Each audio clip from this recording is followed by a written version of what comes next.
So viewers, எங்களோட எல்லா எபிசோடுமே உங்களுக்கு up to date episode by episode பார்க்குறதுக்கு please subscribe to home movie makers.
Narayana, மூலிகைகள் தேடியும் பல வசிய மருந்துகள் தேடியும் நானும் என் குருவோட இந்தியாவில் பல காடுகள் போயிருக்கோம்.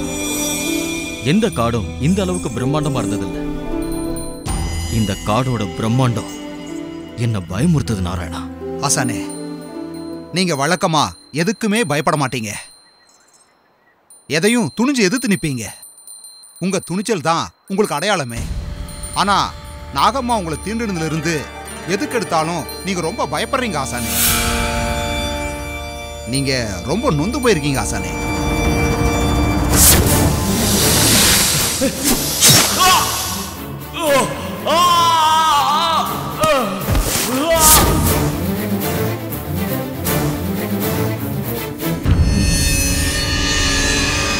நாராயணா, நீ சொல்றது உண்மைதான். அந்த நாகம்மா தீண்டினதுல இருந்து என்னோட தைரியம், நம்பிக்கை எல்லாம் குலைஞ்சு போயிடுச்சு. அது எல்லாத்தையுமே சரி பண்ணிடலாம். அதை சரி பண்றதுக்கு தான் இந்த பயணம். நாராயணா, ஆசானே வா போலாம். சரிங்க ஆசானே.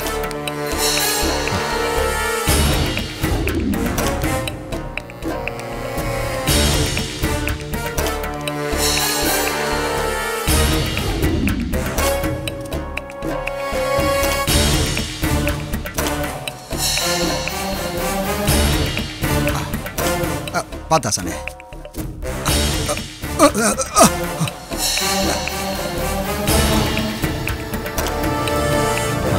நாராயணா, வா. ஆசானே, இன்னும் எவ்வளவு தூரம் போகணும்? இனியும் போனோம்.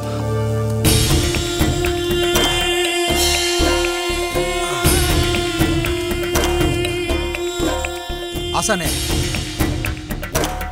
நாமளும் ரொம்ப நேரமா நடந்துகிட்டே இருக்கோம். எதை நோக்கி போறோம்னே தெரியல. ஆசானே, நாம சரியான திசையில தான் போறோமா? நானும் யட்சினி சொன்ன குறிப்பை வச்சுதான் போறேன். எனக்கும் குழப்பமா தான் இருக்கு. என்ன செய்யலாம்? வா நாராயணா.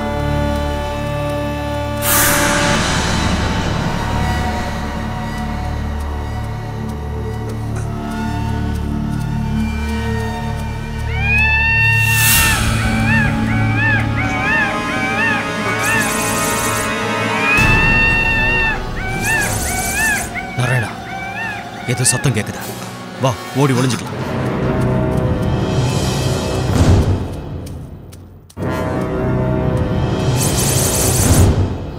ஆசானே, ஏதாவது மிருகமா இருக்குமோ?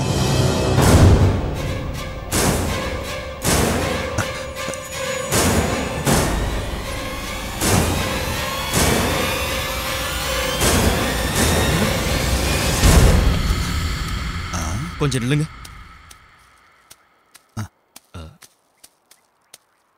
யார் நீங்க?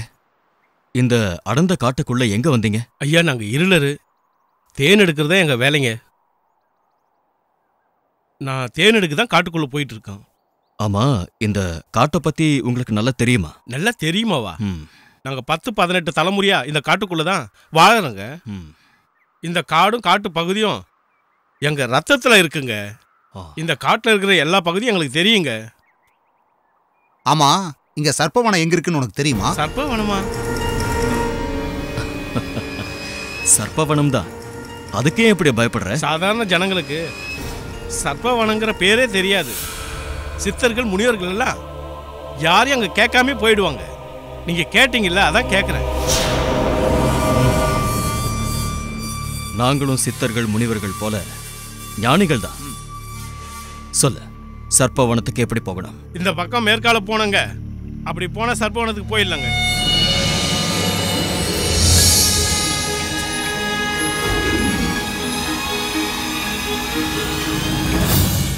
ஆமா, நீங்க எதுக்கு அங்க போனோம்? நாங்க ஒரு வேலையா போறோம். அது எதுக்கு உனக்கு? அதுக்கு இல்லையா, சர்ப்பவனம் நிறைய பாம்புகள் உள்ள இடம். சாதாரண ஆட்கள் யாரும் அங்க போக மாட்டாங்க. அதாங்க கேட்டேன்.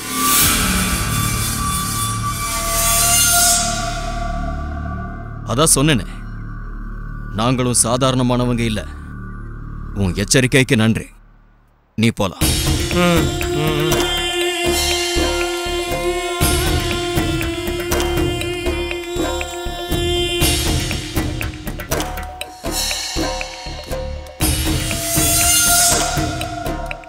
நாராயணா,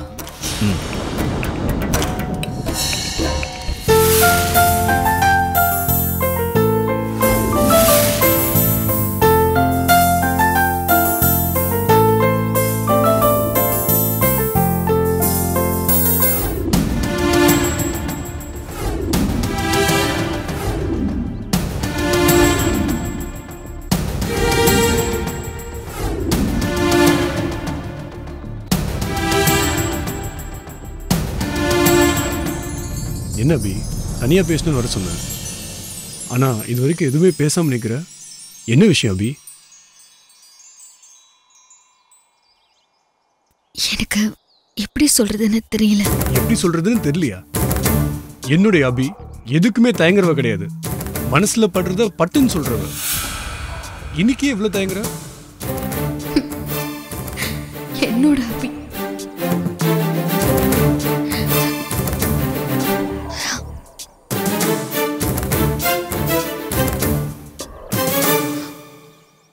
சிவா, என்ன மறந்துருங்க.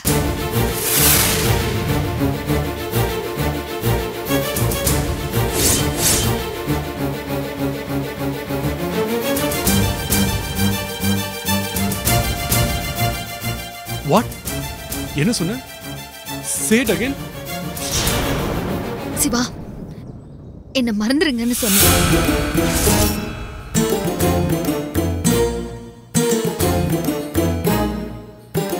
இத சொல்ல தானே வர சொன்னியா அபி? ஆமா சிவா, இந்த ஜென்மத்துல நமக்கு கல்யாணம் நடக்க வாய்ப்பில்லை.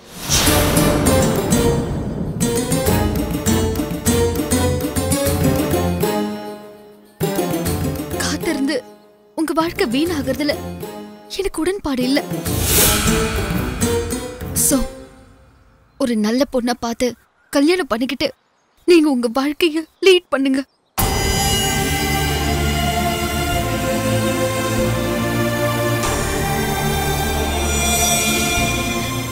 எனக்கான கடமைகள் இருக்கு. என்னை என் வழியில போக விடுங்க. என் லவ் ப்ரப்போஸ் பண்ண காலத்துல இருந்து இதைத்தானே நீ என்கிட்ட சொல்லிட்டு இருக்க. உன் மனசுல காதல் இருந்தோம், அப்ப வெளிக்காட்டிக்காம தானே மறைச்ச. வேலையை ரிசைன் பண்ணிட்டு உன் சொந்த ஊருக்கே வந்துட்ட. ஆனாலும் நீ இல்லாத ஒரு லைஃப எனக்கு கிடையாதுன்றதுல நான் உறுதியா இருந்தேன். அந்த உறுதி தான் உன் மனசையும் கரைச்சிருக்கு. ஆனா இப்ப அதே பாட்டு, அதே பல்லவி. என்ன அபி? சிவா, நான் எதுக்கு சொல்றேன்னா, சிலைகளை தேடி போக போற 7 சிலைகளை மீட்டெடுக்க எத்தனை காலம் ஆகுமோ அப்படி போகும்போது என்ன வேணா ஆகலாம். எனக்காக காத்திருக்காம ஒரு பொண்ணை கல்யாணம் பண்ணிட்டு சந்தோஷமா இருங்க. இத கேட்டு கேட்டு எனக்கே புளிச்சு போச்சு. ஐயோ சிவா ப்ளீஸ். பிரபாவுக்கு நடந்த கதைய பாத்தீங்கல்ல, அதுக்கப்புறமும் என்ன கல்யாணம் பண்ணிக்கிறேன்னு சொன்னா என்ன அர்த்தம்? அவன் ஒரு முட்டாள். உன் ஊர்ல நடக்கிற சம்பவங்களுக்கு நீ சொல்ற ரீசனே என்னால ஏத்துக்க முடியல. இதுக்கெல்லாம் நிஜமான காரணம் என்னவா இருக்கும்னு இப்போ நான் யோசிச்சுதான் இருக்கேன். ஆனா பிரபா, உங்க பயம் அவனுக்கும் இருந்தது. அப்படி இருந்தோம் காதல் அவன் கண்ணை மறைச்சிச்சு. ஆனா நான் அவன மாதிரி இல்ல அபி. உங்க எல்லாரோட நம்பிக்கையும் நான் மதிக்கிறேன். நீ போய் 7 சிலைகளை தேடி கொண்டு வந்துட்டா உன் ஊர் பிரச்சனை தீந்துருனா அது வரைக்கும் காத்திருக்க நான் தயாரா இருக்கேன். இதை நான் 1000 தடவை சொல்லிட்டேன் அபி உங்ககிட்ட. சிலைகளை தேடி போக உனக்கு துணையா நானும் வரேன்னு சொல்லிட்டேன். அப்புறம் என்ன அபி, ஏன் புரிஞ்சுக்க மாட்டேன்ற? சிலைகளை தேடுறதுல ஏன் ஆயிலே முடிஞ்சு போச்சுன்னா உன் கூட ஏன் ஆயிலும் முடிஞ்சு போகட்டும். பிறக்கிற எல்லாரும் ஒரு நாள் சாகத்தானே போறோம். அந்த சாவு என்னைக்கு வரும்னு யாருக்கு தெரியும்? பிரபா செத்து போவான் நம்ம நினைச்சு பார்த்தோமா? இல்ல. ஒருத்திய லவ் பண்ணிட்டு ஒரு ப்ராப்ளம் என்ன ஒண்ணு மனசை மாத்திக்கிட்டு வேற ஒருத்தியோட வாழ்றதா நிஜமான காதல் இல்ல அபி. என்ன ஆனாலும் கடைசி வரைக்கும் காதலிச்சலோட நினைப்போட அவளுக்காக வாழ்றது தான் நிஜமான காதல். புரிஞ்சுக்கோ. நானும் அப்படிதான், என் காதலும் அப்படிதான். சிவா ப்ளீஸ், நீங்க உங்க பாயிண்ட் ஆஃப் வியூல இருந்து மட்டுமே யோசிக்கிறீங்க. வேற யார் இடத்துல இருந்து யோசிக்கணும்? நம்ம ஒருத்தர் விரும்புறோம். நம்ம காதலுக்கு மாமாவும் சம்மதம் தெரிவிச்சிட்டாரு. அப்புறம் என்ன? தான் மகனுக்கு கல்யாணம் பண்ணி பார்க்கணும், பேரன் பேத்திய கொஞ்சணும்னு உங்க அம்மாவுக்கு ஆசை இருக்காதா? அவங்க ஆசைக்கும் உணர்வுக்கும் மதிப்பு கொடுக்கணும்னு ஏன் யோசிக்க மாட்டேங்கிறீங்க?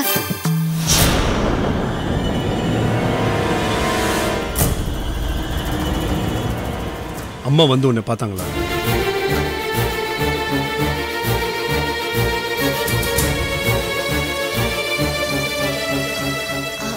ஏ, உங்க அம்மா வந்து சொல்லிதான் நான் இதை யோசிக்கணுமா? பிரபா இறந்ததுக்கு அப்புறம் எனக்கே இது தோணுச்சு.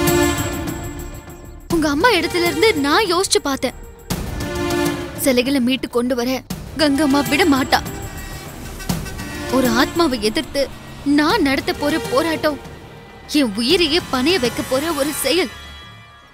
அதுல உங்க வாழ்க்கையும் பணைய வைக்க நான் விரும்பல. போதும், நிறுத்து அபி. தான் விரும்புற ஒருத்திக்கு ஒரு பெரிய கடமை இருக்கு. அதை நிறைவேற்றுறப்ப உன் உயிருக்கே கூட ஆபத்து வரலாம். இதெல்லாம் தெரிஞ்சும் நான் உன்னை மறந்துட்டு வேற ஒருத்தைய கல்யாணம் பண்ணிக்கிட்டு சந்தோஷமா வாழணுமா? இதெல்லாம் சொல்றதுக்கு ஒரு துளி விஷத்தை உன் கையாலே வாங்கி கொடு. நிம்மதியா குடிச்சிட்டு செத்து போற. சிவா, எஸ், காதலிக்கிற எல்லாருமே கல்யாணம் பண்ணிக்கிட்டு சேர்ந்து வாழ்ற குடுப்பினம் இல்லாம இருக்கலாம். அதுக்காக காதலி சொல்ல மறந்துட்டு இன்னொருத்திய கல்யாணம் பண்ணிக்கணும்னு சொல்ற உரிமை யாருக்கும் கிடையாது. என் அம்மாவோ உங்க அப்பாவோ ஏன் நீயே கூட சொல்ல முடியாது.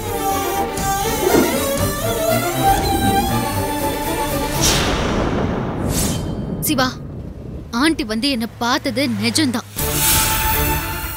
அவங்களோட எதிர்பார்ப்பும் பயமும் நியாயமானது. சிவாவை விட்டு விலகிடுறேன்னு நான் அவங்களுக்கு ப்ராமிஸ் பண்ணிருக்கேன். நீங்க பிடிவாதமா இருக்கலாம், ஆனா நான் மனசளவிலேயே உங்களை விட்டு விலகிட்டேங்கிறது தான் நிஜம்.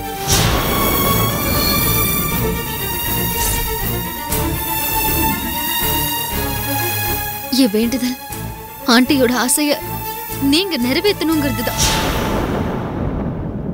உங்களை மட்டுமே நினைக்காம அவங்க உணர்வுக்கும் மதிப்பு கொடுங்க. அபி அபி அபி அபி அபி ஒரு நிமிஷம் நில்ல அபி, ப்ளீஸ் அபி. நான் சொல்றது கொஞ்சம் கேளு. என் லவ்வை என்கரேஜ் பண்ணதே எங்க அம்மா தான். பயம்னு சொல்லி அவங்க தான் மனசை மாத்திக்கலாம், அவங்களுக்காக நீயும் மாத்திக்கலாம். ஆனா என்னால அவ்வளவு சுலபத்துல மாத்திக்க முடியாது அபி. என் மனசு மாறாது. உன்னை விட்டு விலகவும் முடியாது அபி. ப்ளீஸ் அபி, என்னை புரிஞ்சுக்க அபி. விடுங்க. நானே விலகிட்ட பின்னாடி என் லைஃப்ல நீங்க எப்படி வர முடியும்? உண்மையான லவ்வுக்கு விளக்கெல்லாம் கொடுத்தீங்க. காதலிச்சவளை மதிக்க தெரியலன்னா அது எப்படி உண்மையான லவ்வா இருக்க முடியும்? நீங்க யோசிச்சு நடந்துக்குங்க. அபி, அபிராமி,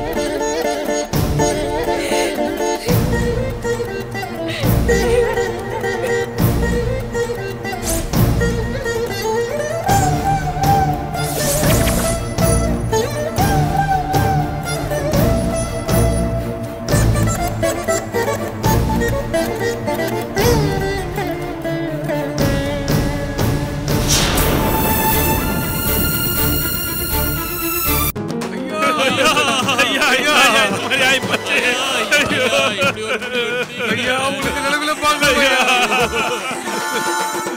ஐயா இப்படி பண்ணிட்டீங்களா ஐயா என்னய்யா இப்படி பண்ணிட்டீங்க உங்களுக்கு ஐயா என்ன நிலைமை புலி போல ஸ்டேஷனுக்கு வந்து இப்படி போன மாதிரி சொல்லிட்டு கிடக்குறீங்களா ஐயா 6 மாசமோ 3 மாசமோ சொன்னீங்க இப்படி 6 நாள் அனுப்பிச்சிட்டீங்களே சார் யோ என்னமோ நான் கொலை செஞ்ச மாதிரி சொல்லிட்டு இருக்க ஐயாக்கு உயிருக்கு தான் இல்லைன்னு பார்க்கலாம் என்ன மீசு குத்துது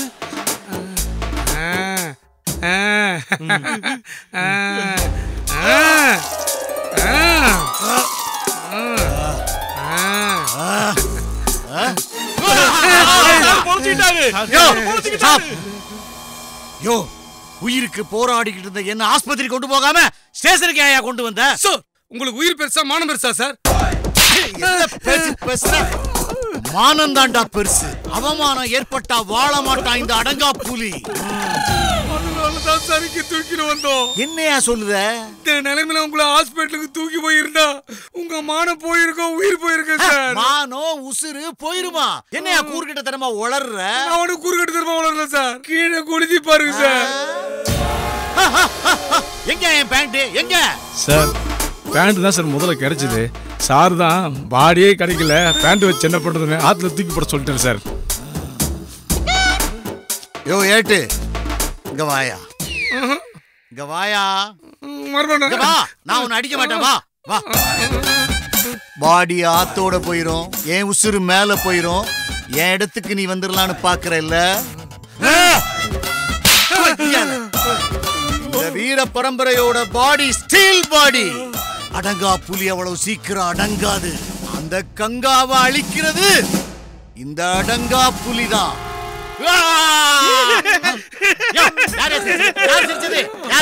அவன்தான் சார் எலே புடியா ஏம்ல சிரிச்ச சார் இங்க எத்தனை பேரோட ஃபேண்ட்டை உருவி இதே டேஸ்ட்ல ஜட்டியோட உட்கார வச்சிருப்பீங்க இப்ப பாத்தீங்களா சார் உங்க ஃபேண்ட்டே உருவி உங்களே ஜட்டியோட உட்கார வச்சிருக்கான் கடவுள் இருக்கான் சார் கடவுள் இருக்கான் சார் கடவுள் இருக்கான் சைலன்ஸ்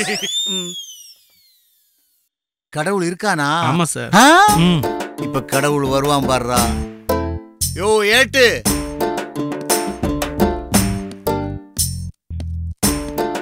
ஐயா இவன் மேல என்ன கேசியா இருக்கு சின்ன பெட்டி கேசியா சின்ன பெட்டி கேஸா தெற்கு தெரு செல்லத்தூர வீட்டுல திருடின நகை கேசு நாட்டாம காந்தி வீட்டுல கொள்ளையடிச்ச அந்த நெல் கொள்ளை கேசு மேலப்பாவூர்ல நடந்த அந்த கொலை கேசு எல்லா ஒட்டுமொத்த செக்ஷனை இவன் மேல தூக்கி போட்டு இவன் ஆயுசுக்கு வெளியே வர முடியாம பண்ணியா ஐயா என்னடா கொய்யா யோ ஏட்டு இந்த அடங்கா புலிக்கு லைட்டா சிலிப்பாயிருச்சுங்கிறதுனால சாதாரண புளியங்குட்டையெல்லாம் என்ன கிண்டல் பண்ண பாக்குதுல்ல பேண்ட் எப்பயா வரும் சார் ஒரு கான்ஸ்டபிள் விட்டு மும்முரமா தேடிட்டு இருக்கேன் சார் கிடைச்சதும் வந்துடும் சார் அவன் வர்ற வரைக்கும் நீங்க இப்படிதான் இந்த ஆகணும் சார்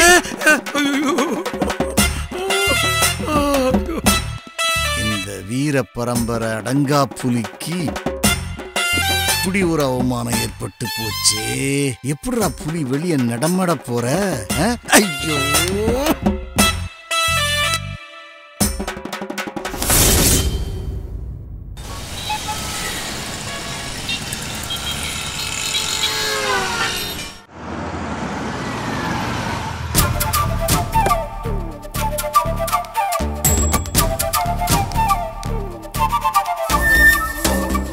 சிவா சிவா சிவா டேய் நில்லு நான் கூப்பிடுறேன் நீ பாட்டுக்கு போயிட்டே இருந்தா என்ன அர்த்தம் எங்க போயிட்ட வீட்ல ஆளையே காணோம்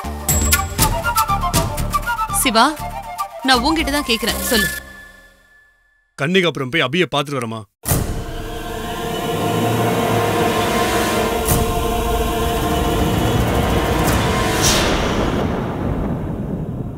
அவ என்ன சொன்னா அவ என்ன சொல்லிருப்பான்னு உங்களுக்கு தெரியாதுமா